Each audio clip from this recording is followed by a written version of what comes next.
തണ്ണീർക്കൊമ്പൻ ചെരിഞ്ഞ സംഭവത്തിൽ ഹൈക്കോടതി നിയോഗിച്ച വിദഗ്ധ സമിതി വിഷയം ചർച്ച ചെയ്യും. സംഭവം ഹൈക്കോടതിയുടെ ശ്രദ്ധയിൽപ്പെടുത്തും. സമിതി ഉടൻ യോഗം ചേരും. രാഗിൻ അതിന്റെ വിവരങ്ങൾ നൽകും. രാഗിൻ, ഈ അരിക്കൊമ്പനുമായി ബന്ധപ്പെട്ടായിരുന്നല്ലോ ഈ ഹൈക്കോടതി ഒരു വിദഗ്ധ സമിതിയൊക്കെ നിയോഗിച്ചത്. ഈ തണ്ണീർക്കൊമ്പൻ ചെരിഞ്ഞ വിഷയം വളരെ ഗൗരവത്തിൽ തന്നെ ആ വിദഗ്ധ സമിതി എടുക്കുന്നുണ്ടോ? എന്താണ് ആ സമിതിയുടെ ഇനിയുള്ള തുടർ നീക്കം? അഞ്ജിത സൂചിപ്പിച്ചതുപോലെ നേരത്തെ അരിക്കൊമ്പൻ വിഷയം ഉണ്ടായപ്പോഴാണ് ഹൈക്കോടതി ഒരു വിദഗ്ധ സമിതിയെ നിശ്ചയിച്ചത്. വിദഗ്ധ സമിതിയുടെ അഭിപ്രായങ്ങൾ ഉൾപ്പെടെയുള്ള കാര്യങ്ങൾ ഈ കേസുമായി ബന്ധപ്പെട്ട് വളരെ സുപ്രധാനവുമായിരുന്നു. അതിനുശേഷം ഈ വന്യമൃഗ സംഘർഷങ്ങൾ അതോടൊപ്പം തന്നെ ഉൾപ്പെടെയുള്ള വിഷയങ്ങൾ, ആ ഒരു പശ്ചാത്തലത്തിൽ ഈ വിദഗ്ധ സമിതി തുടരണം എന്നും കൂടി കോടതി പറഞ്ഞിരുന്നു. അങ്ങനെ നിൽക്കുന്ന ഘട്ടത്തിലാണ് ഇപ്പോൾ ഈ ഒരു സംഭവം ഉണ്ടായിരിക്കുന്നത്. തണ്ണീർക്കൊമ്പൻ ചരിഞ്ഞത് വളരെ ദുഃഖകരമായിട്ടൊരു സംഭവം തന്നെയാണ്. അതിൻ്റെ ഒരു പശ്ചാത്തലത്തിൽ കൂടിയാണ് ഈ വിഷയം ഈ സമിതി ചർച്ച ചെയ്യുക. സമിതി ഇപ്പോൾ തന്നെ ഇതുമായി ബന്ധപ്പെട്ട് സന്ദേശങ്ങൾ അയച്ചിട്ടുണ്ട്. ഇതിന്റെ കമ്മിറ്റി അംഗങ്ങൾക്ക് സന്ദേശങ്ങൾ അയച്ചിട്ടുണ്ട്. ഇത് പ്രകാരം ഉടൻ തന്നെ ഓൺലൈനായി യോഗം ചേരും എന്നതാണ് വ്യക്തമാകുന്നത്.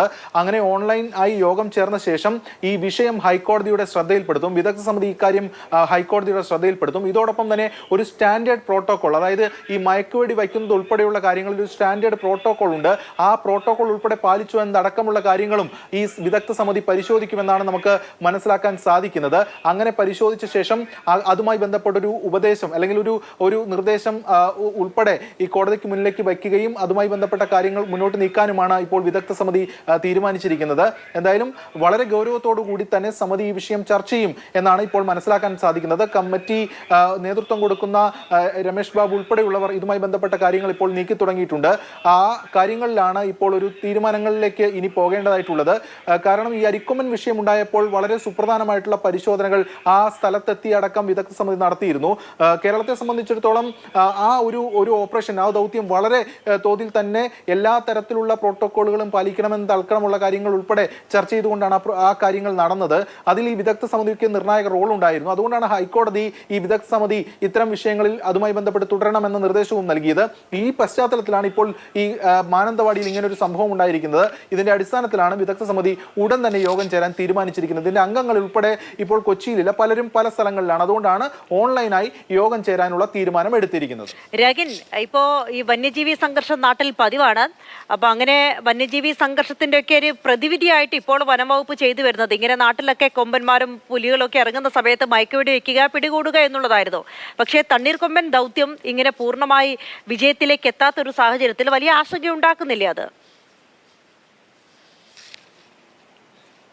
വലിയ ആശങ്ക തന്നെ ഉണ്ടാക്കുന്നുണ്ട്. മാത്രമല്ല, ഇത്തരത്തിൽ വന്യമൃഗ സംഘർഷങ്ങളുള്ള അല്ലെങ്കിൽ അത്തരത്തിലുള്ള ഇഷ്യൂസ് ഉള്ള സ്ഥലങ്ങളിൽ ഒരു ദീർഘകാല അടിസ്ഥാനത്തിലുള്ള ഒരു പ്ലാൻ രൂപീകരിക്കണം എന്നതാണ് നേരത്തെ ഉണ്ടായിട്ടുള്ള വസ്തുത. അതുമായി ബന്ധപ്പെട്ട കാര്യങ്ങളാണ് വിദഗ്ധ സമിതി ഉൾപ്പെടെ നീക്കിയിട്ടുള്ളത്. നേരത്തെ ഈ ചിന്നക്കനാലിന്റെ കാര്യം പരിശോധിക്കുകയാണെങ്കിൽ അവിടെ ഈ ആനത്താരകൾ പലതും അടഞ്ഞു പോയിട്ടുണ്ട്. അതൊക്കെ പുനഃസ്ഥാപിക്കണമെന്ന നിർദ്ദേശങ്ങൾ വന്നു. അതൊക്കെ കേവലം അരിക്കൊമ്പൻ കൊണ്ട് മാത്രം അവസാനിക്കേണ്ട ഒരു വിഷയമല്ലെന്നും ഇത്തരത്തിലുള്ള പല പ്രശ്നങ്ങൾ നേരത്തെ പറമ്പിക്കുളത്ത് പാലക്കാട് ഇത്തരം സംഭവങ്ങൾ ഉണ്ടായിട്ടുണ്ട്.